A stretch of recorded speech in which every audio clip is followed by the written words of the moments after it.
আজকে আমরা এই 1 টাকা দামের চকলেটটাকে 2 টাকায় বিক্রি করতে চলেছি, আর এটা যে 2 টাকা দিয়ে কিনবে তাকে আমরা দেবো এই 20 টাকা দামের চকলেট। তো চলো দেখা যাক এই 1 টাকা দামের চকলেটটাকে 2 টাকা দিয়ে কে কেনে।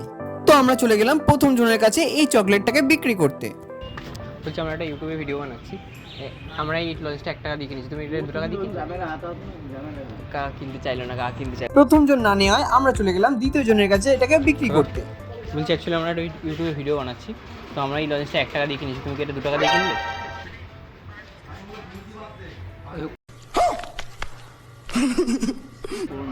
একটা ইউটিউবে ভিডিও বানাচ্ছি, তো এই লজেসটা আমরা 1 টাকা দিয়ে কিনেছি, তুমি কি এটা 2 টাকা দিয়ে কিনবে?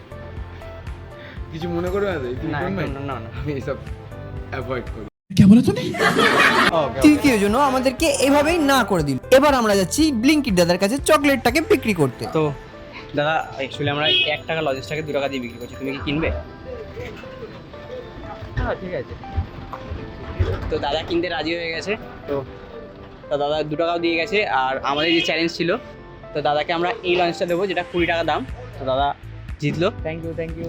তোমরা লাইক সাবস্ক্রাইব করে দাও।